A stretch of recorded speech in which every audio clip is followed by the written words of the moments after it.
নমস্কার, আমি রেয়াংশ ময়রা, সারগম ডান্স অ্যান্ড আর্ট ইনস্টিটিউটের একজন ছাত্র।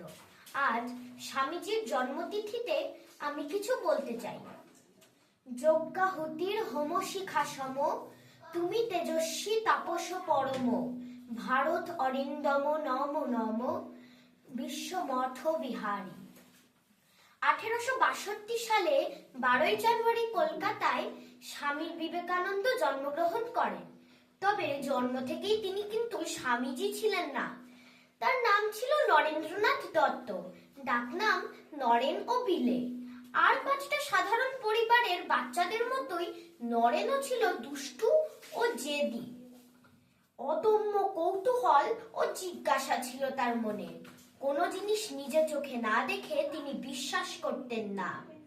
অসম্ভব দৃঢ় মনের ও যুক্তিবাদী মানুষ ছিলেন তিনি। ছোট থেকেই ওনার মন দুঃখী ও আর্ত মানুষদের জন্য ব্যথিত হতো। স্বামী বিবেকানন্দ ছিলেন এক অত্যন্ত মেধাবী ছাত্র। রেসিডেন্সি কলেজ থেকে তিনি বিএ পাশ করেন। সবকিছুই চলছিল যেমনটা আর 5টা সাধারণ পরিবার জীবনে ঘটে। তবে ছোট থেকেই ওনার ঈশ্বর সম্বন্ধে নানা প্রশ্ন ছিল। আর এরপরেই ওনার দেখা হয় মহাসাধক শ্রী রামকৃষ্ণ দেবের সাথে। পরবর্তীতে তিনি শ্রী রামকৃষ্ণের শিষ্যত্ব গ্রহণ করেন এবং সন্ন্যাস নেন। সন্ন্যাস গ্রহণের সময় ওনার নাম হয় স্বামী বিবেকানন্দ।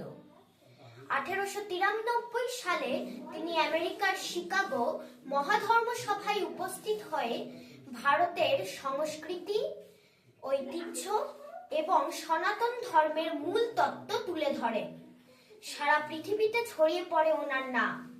ধর্মের অর্থই যে মনুষ্যত্ব, তা তিনি পৃথিবীর কাছে তুলে ধরেন। দেশে ফেরার পর উনি দুঃখী ও আর্ত মানুষদের কল্যাণ হেতু কাজ করেন। ওনার অত্যন্ত প্রিয় সহযোগী ভগিনী নিবেদিতা ওনার কাজের সাথী ছিলেন। বেলুড়ে তিনি রামকৃষ্ণ মঠ ও মিশন প্রতিষ্ঠা করেন। 1902 সালে 4 জুলাই তার দেহান্ত হয়। স্বামী বিবেকানন্দ তার সমগ্র জীবন দুঃখী ও আর্ত ভারতবাসীর কল্যাণ হেতু কাজ করে চলেছিলেন।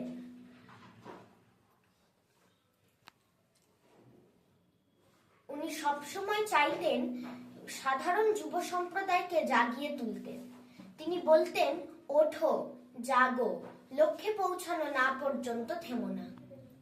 ধন্যবাদ।